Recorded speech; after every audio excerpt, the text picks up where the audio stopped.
بسم اللہ الرحمن الرحیم۔ میرا نام سلمان ہے۔ میری شادی والدین کی مرضی سے ہوئی تھی، لیکن میری بیوی بہت ہی اچھی اور خوبصورت تھی، اور میں اس شادی سے بہت ہی خوش تھا کیونکہ میرا کسی سے کوئی دل کا تعلق نہیں تھا۔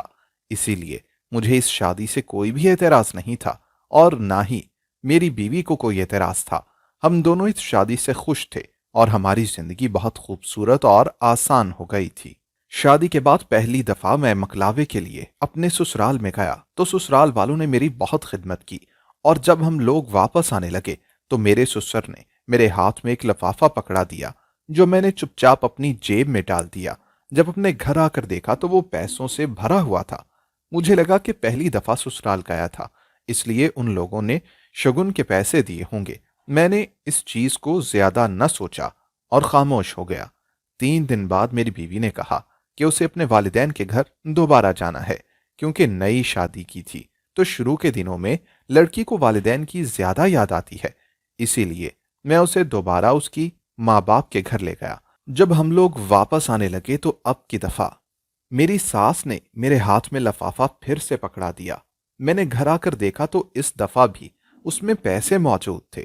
مجھے بڑی حیرانی ہوئی کہ اتنے سارے پیسے میرے سسرال والے مجھے آخر کیوں دیتے ہیں۔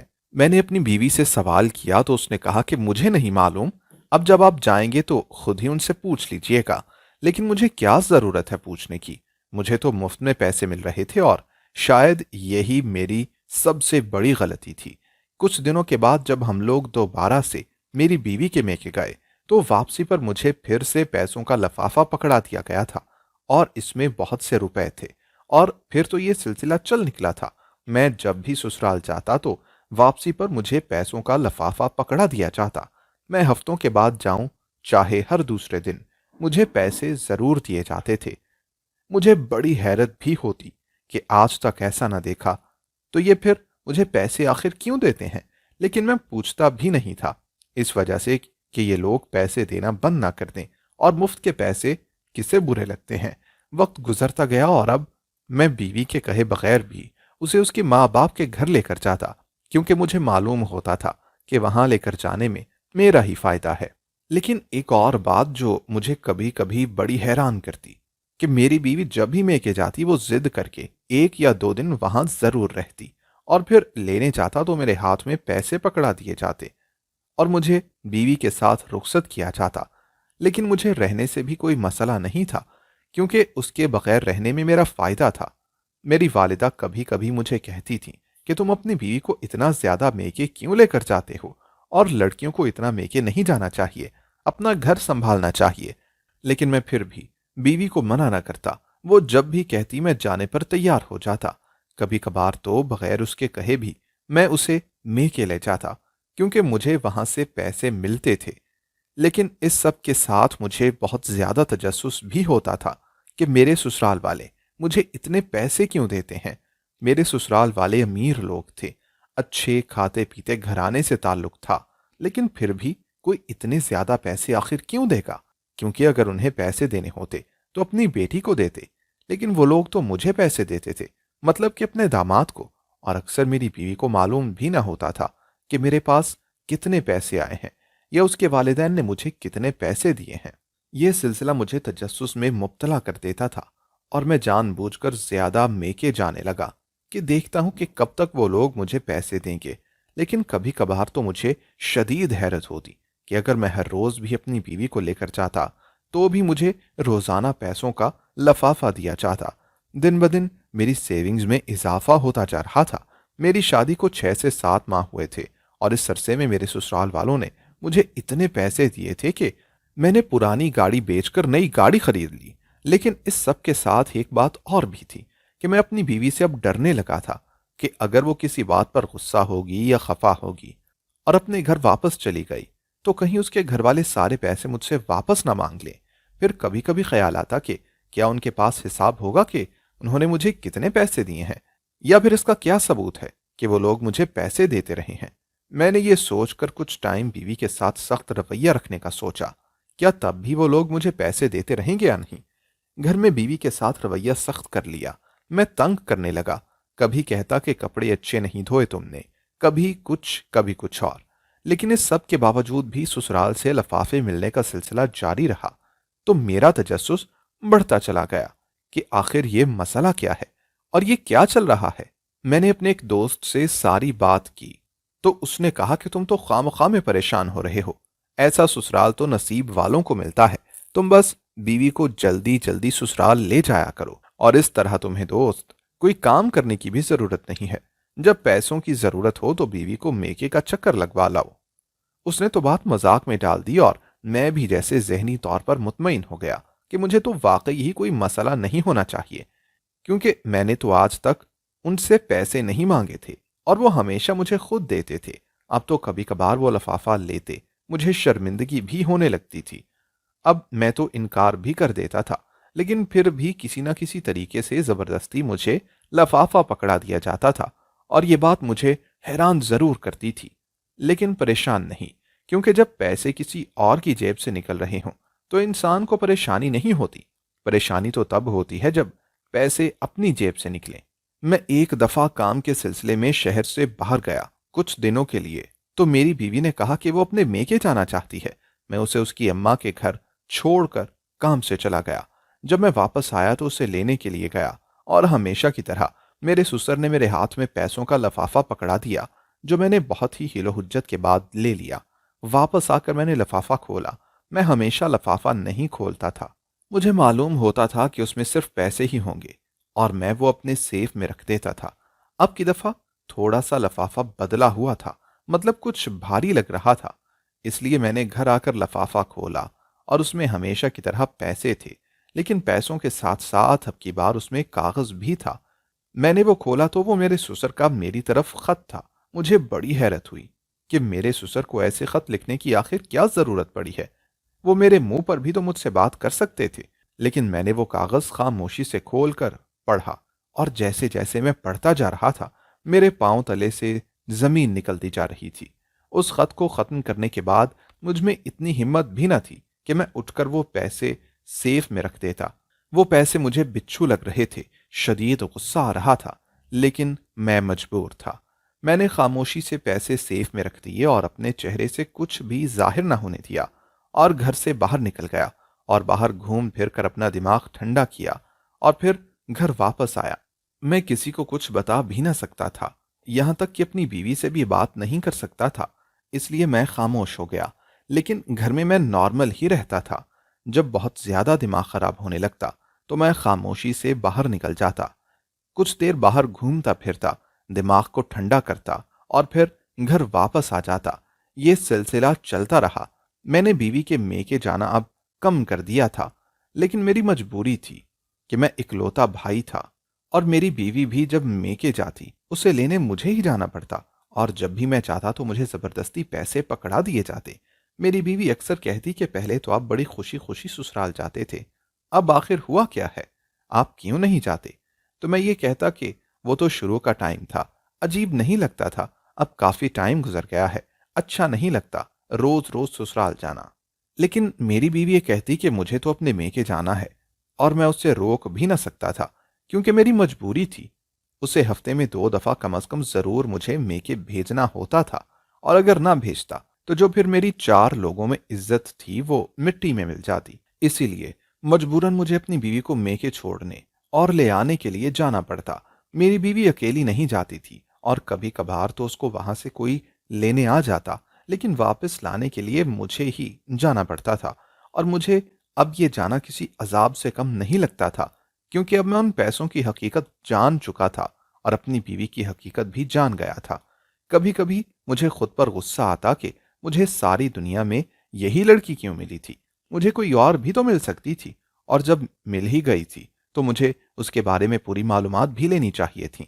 لیکن پھر یہ سوچتا کہ اگر معلومات لے بھی لیتا تو کون حقیقت بتاتا، لیکن مجھے اپنی بیوی پر غصہ بھی تھا، مگر میں اسے کچھ کہہ نہیں سکتا تھا، یہ بھی میری مجبوری تھی۔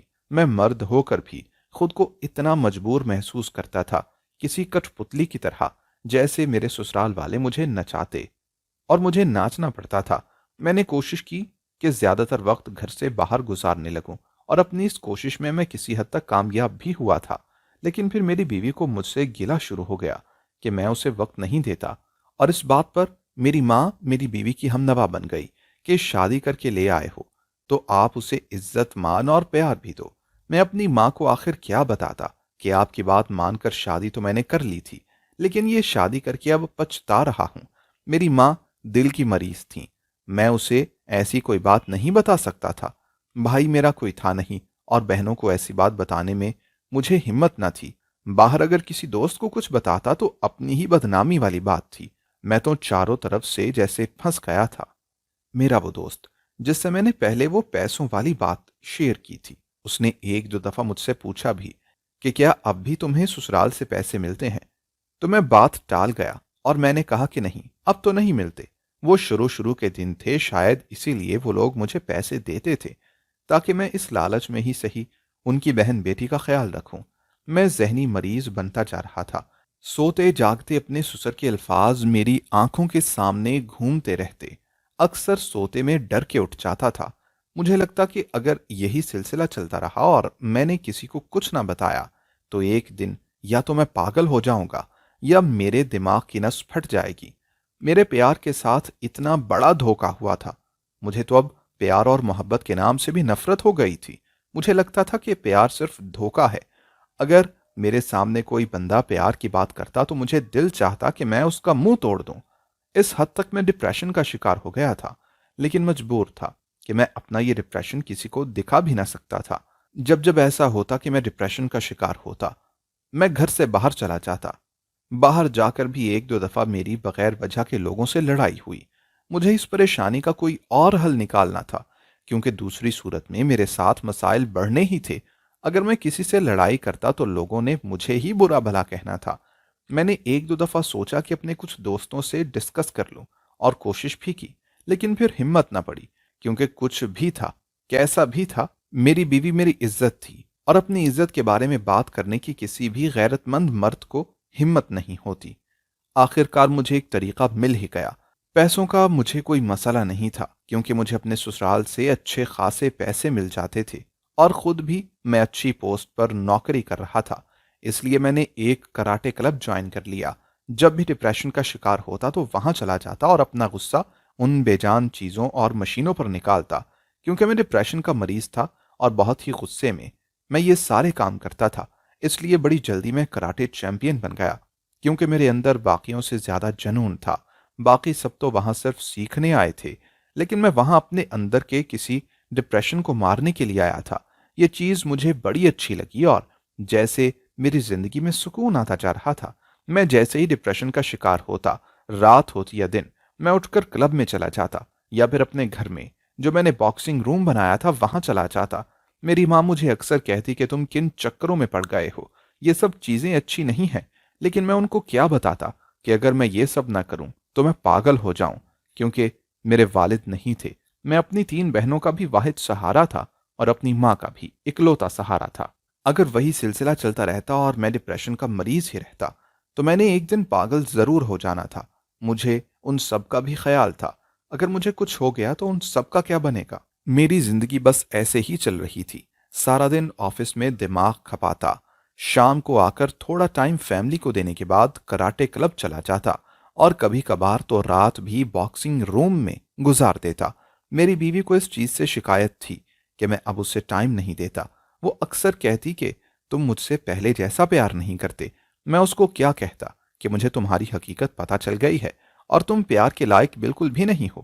اگر میں نے تمہیں گھر میں رکھا ہوا ہے تو اس سے میری مجبوری سمجھو، کیونکہ میری ماں کو وہ بہت پسند آئی تھی اور وہ اس کو بیٹیوں کی طرح پیار کرتی تھی۔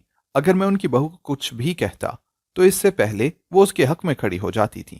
ایسی صورت میں اگر میں اپنی بیوی کو چھوڑنے کے بارے میں سوچتا بھی تو میری ماں کو کچھ ہو سکتا تھا، کیونکہ وہ دل کی مریضہ تھیں، اور دوسری صورت میں مجھے اپنے سسر کا وہ خط بھی یاد آتا تھا۔ اس لیے میں مجبور تھا، اپنی بیوی کو چھوڑ نہ سکتا تھا، لیکن محبت تو شاید بہت دور کہیں ختم ہو چکی تھی۔ اب تو نفرت یا پھر سمجھو کہ سمجھوتے کا ایک رشتہ ہم دونوں نبھا رہے تھے۔ میری طرف سے تو یہ سمجھوتا تھا، پتہ نہیں میری بیوی مجھ سے پیار کرتی تھی یا نہیں، اور نہ ہی میں نے یہ بات جاننے کی کوشش کی، کیونکہ مجھے اس سے فرق نہ پڑتا تھا۔ جو مجھے پتہ چل چکا تھا، اس کے بعد مجھے اس کے پیار کی ضرورت بھی نہ تھی۔ لوگ کہتے ہیں کہ مرد مجبور نہیں ہوتا، ایسے لوگوں کو میرا دل چاہتا کہ میرے سامنے آئیں اور میں ان کو بتاؤں کہ کیسے کہہ سکتے ہو تم لوگ کہ مرد مجبور نہیں ہوتا۔ دیکھ لو، میں پھر بھی مجبور ہوں۔ مرد کے پاؤں میں بھی رشتوں کی مجبوریوں کی وہی زنجیر ہوتی ہے جو عورت کے پاؤں میں ہوتی ہے۔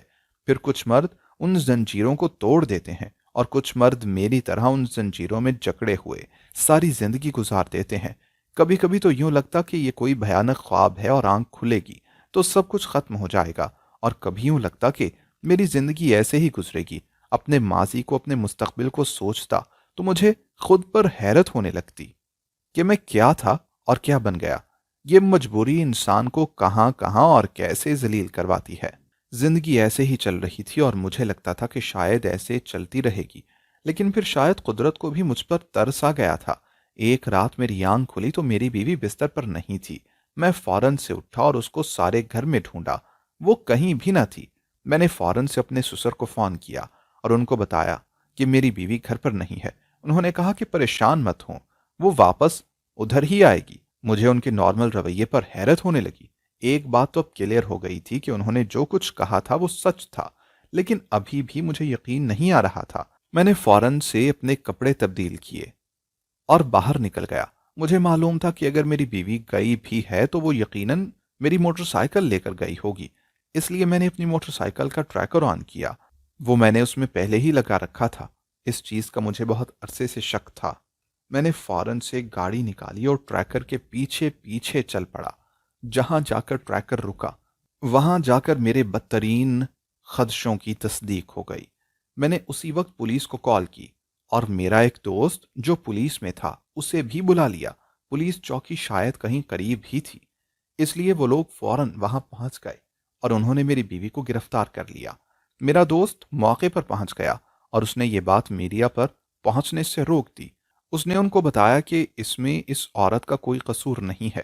اس لیے پولیس نے کہا، ہم اپنے طریقے سے اس سارے معاملے کی چھان بین کریں گے، اور آپ کی بات سچ ہوئی تو کیس اس کے ماں باپ کے خلاف بنے گا، اور اگر یہ عورت قصوروار ہوئی تو پھر کیس اس کے خلاف بنے گا۔ میں نے یہ بات مان لی۔ اس سارے سلسلے میں صبح ہو چکی تھی، اور پھر پولیس بھی یہ دیکھ کر حیران رہ گئی کہ ہماری کارروائی کے دوران میری بیوی ایک سیٹ پر بیٹھے بیٹھے سو چکی تھی، اور جب صبح وہ اٹھی تو وہی ہوا جس کا ڈر تھا۔ اس کو کچھ بھی یاد نہیں تھا۔ وہ تو مجھے حیرت سے پوچھ رہی تھی کہ آپ اس وقت پولیس اسٹیشن میں کیا کر رہے ہیں؟ میں پولیس اسٹیشن میں کیا کر رہی ہوں؟ میں یہاں کیسے آئی؟ پولیس کو لگا کہ وہ کوئی ناٹک کر رہی ہے۔ انہوں نے فوراً سے ایک دماغی علاج کے ماہر ڈاکٹر کو بلا لیا۔ انہوں نے آ کر میری بیوی کو چیک کیا اور مجھ سے ساری تفصیل پوچھی، تو میں نے ان کو بتا دیا کہ میرے سسر نے مجھے یہ بتایا تھا کہ میری بیوی ڈبل شخصیت کا شکار ہے۔ کبھی رات کے وقت یہ خود کو ایک ڈاکو سمجھنے لگتی ہے اور ہر قسم کا لاک کھول سکتی ہے۔ یہ بہت سے بینک اور امیر لوگوں کے سیف لوٹ چکی ہے، لیکن مجھے اس بات پر یقین نہیں آیا تھا۔ آج میں نے خود اپنی آنکھوں سے اس کو بینک سے نکلتے دیکھ لیا تھا، اس لیے پولیس کو بلا لیا تھا۔ جب اس ڈاکٹر نے اس کا چیک اپ کیا تو اسے اس کے خون میں ان تمام دواؤں کے ٹریسز ملے کہ جس سے انسان ڈبل خصوصیت کا شکار ہو جاتا ہے۔ اس نے پولیس کو بتایا کہ یہ سچ میں ہی لڑکی معصوم ہے، اسے دوائیاں دے کر ان سب چیزوں کا شکار بنایا گیا ہے اور باقاعدہ اسے کوئی استعمال کر رہا ہے۔ پولیس کو سب سے پہلے اس کے والدین پر شک ہوا۔ انہوں نے اس کے والدین کو بلایا اور سختی کرنے پر وہ یہ چیز مان بھی گئے۔ انہوں نے اپنی بیٹی کو اس ڈبل شخصیت کا شکار بنایا تھا کیونکہ ان کی بیٹی بہت ہی زیادہ ذہین تھی اور کسی دور میں اس کو لڑائی بھڑائی کا شوق بھی تھا، اس لیے وہ یہ ساری چیزیں سیکھ چکی تھی اور قدرتی طور پر وہ ہر قسم کا لاک کھول لیتی تھی۔ انہوں نے اس چیز کا فائدہ اٹھانے کا سوچا اور اسے ڈبل شخصیت کا شکار کر دیا تھا کہ اگر وہ کبھی پکڑی بھی جائے تو اس کی بیماری کی وجہ سے وہ چھوٹ جائے اور وہ لوگ ساری زندگی عیش کرتے رہیں۔ پولیس نے میرے ساس سسر کے خلاف کیس بنا کر ان کو جیل میں ڈال دیا اور میری بیوی کو میں نے ہسپتال میں داخل کروا دیا۔ میں جو اپنی بیوی پر شک کرنے لگا تھا، خود اپنی سوچ پر شرمندگی ہونے لگی۔ میرے دل کے اندر سویا ہوا وہ پیار اب دوبارہ سے جاگ گیا تھا۔ میں نے اس کا بہت اچھے سے خیال رکھا اور ڈاکٹرز نے پورا ساتھ دیا۔ آج میری بیوی بالکل ٹھیک ہے اور ہم دونوں ایک نارمل زندگی گزار رہے ہیں، لیکن اس کے والدین آج بھی جیل میں ہیں۔ مجھے کبھی کبھی ان پر غصہ آتا ہے کہ کون ماں باپ اپنی سگی بیٹی کے ساتھ یہ سب کرتے ہیں، لیکن سچ کہا جاتا ہے کہ جو برا کرے گا تو پھر اس کا انجام بھی برا ہی ہوگا۔ دوستو، اگر آپ کو ہماری آج کی کہانی پسند آئی ہو تو لائک کرنا اور کمنٹ کرنا ہرگز نہ بھولیے گا، اور اگر آپ مستقبل میں بھی ایسی کہانیاں سننا چاہتے ہیں تو ہمارے چینل کو سبسکرائب کرتے ہوئے گھنٹی کا بٹن ضرور دبائیے گا۔ اللہ حافظ۔